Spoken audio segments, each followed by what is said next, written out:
Shabbat Shalom, friends. Shabbos. Shabbat Shalom. So we are at a climactic point in our Torah. We don't need to it's okay.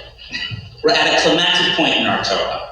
We began last week's Torah portion at the heels of a major pandemic that just devastated the people of Israel just before they entered into the Holy Land.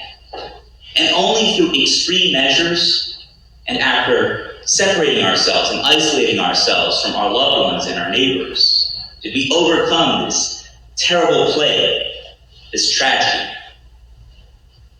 And our first task at hand after this plague was to conduct the first official census of each tribe to see who made it onto the other side of this pandemic with their help.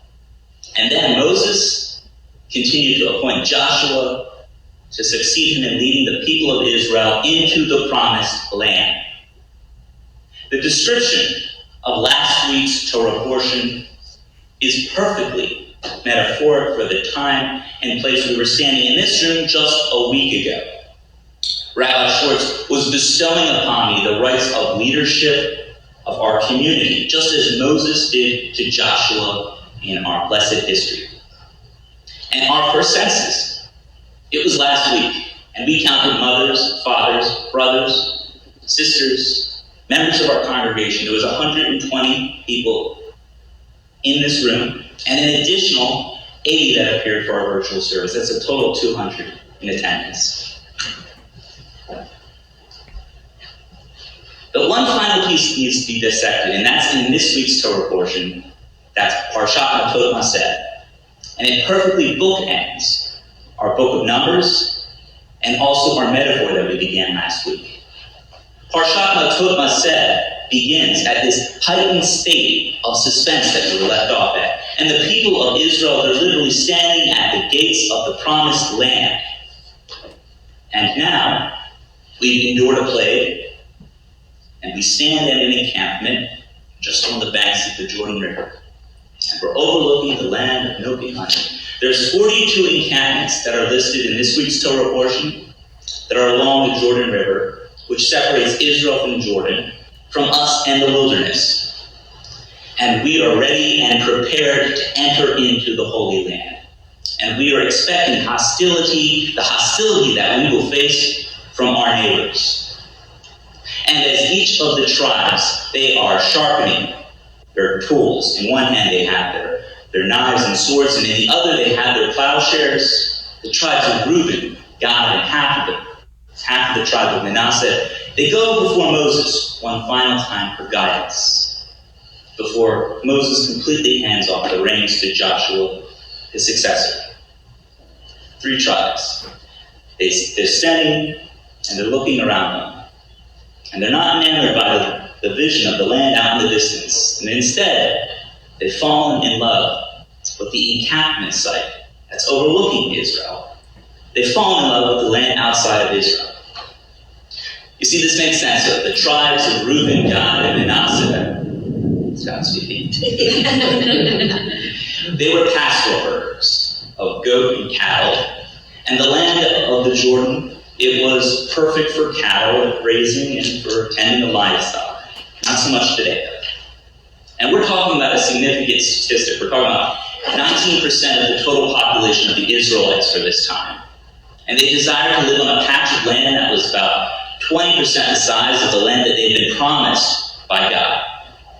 Imagine a significant cross-section of people traversing years in the desert, exodus and miracles. And finally, the devastating plague, and they're at the gates of the promised land, and they see in the distance, and it's not as bountiful or beautiful as they had imagined, and it's not quite what they needed. Moses, in Numbers of this week's Torah portion, Numbers 32, I think it's verse 6 or 7, he begins to discuss with these tribes and asks, are your brothers to go to war while you stay here outside of Israel?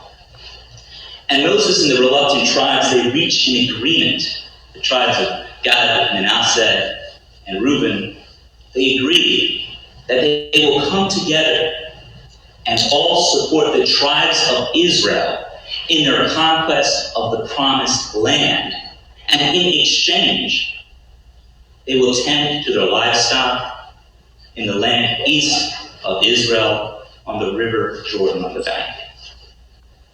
You see, I began my sermon today by describing how perfectly last week's Torah portion had been corresponding to our exact time and place that we were in this room just a week ago.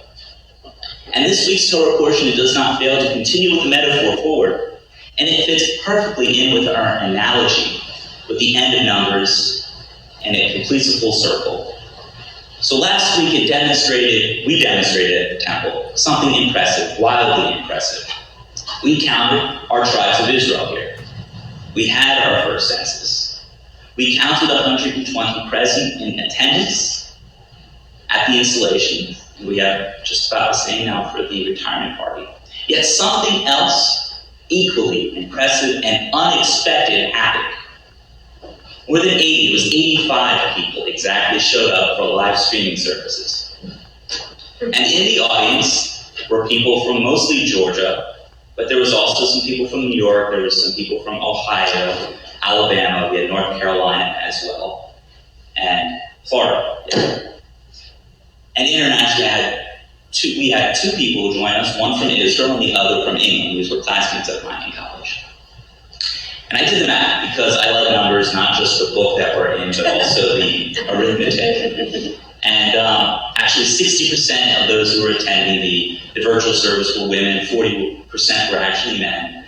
And there was a broad representation of age across a large spectrum, from as early as 18 all the way to over 65. And after our service, an outpouring of phone calls and emails flooded my inbox from our virtual guests. And it underscores that these aren't just numbers, these are people. And people tell a story. I remember getting one email in particular from Jerry and Gail. It was a long letter. It was beautifully written, and it was heartwarming. And it reminded me, physically distant, we can still remain emotionally tied up together. Our virtual guests, they were present in different ways throughout this weekend, testifying to the vitality of the hybrid model of congregational life, moving forward past this pandemic. Our hybrid model, it fits in seamlessly with our Torah reading of this week, and it bookends our metaphor in a perfect way.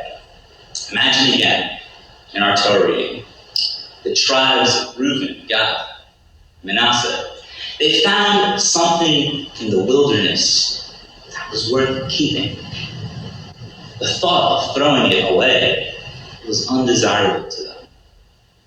And it was frankly something that they needed to do. They needed to hold on to this if they wanted to survive, if they were herders after all. So too, in the wake of this great pandemic, we will have our tribes of Reuben, Gad, and Manasseh in our community. Some of our community members will frequently be out of state, understandably so. They'll be traveling and be living in North Carolina, they'll be in California, they'll be in Florida, or Pennsylvania, like my parents this evening. Hi, Mom and Dad. So too, much of our community will remain indoors when they're sick, and I hope they do for their safety and ours. However, wherever they may be, either at home or in Israel or Russia, wherever they may be, they can always connect with us in this room, online, and in services, and in phone calls. And just as the tribes of Israel outside of the land, they testified to a Jewish diaspora, a Jewish existence outside of the land of Israel in antiquity, our virtual guests, they testify to the hybrid model's vitality of congregational life. Just as Israel has and needs a diaspora community, we also need a diaspora community here at Temple Israel. And when we need them, they will be here for us. And when they need us, we will be here for them. And they include our Temple mainstays. They include family members and loved ones. They are part of our tribes of Israel, and we must embrace them. We must do our part to remain connected to them always and celebrate them as valued members of our family and our community from now and always into the future. Ken Yehi Ratzon, and Shabbat Shalom. Shalom.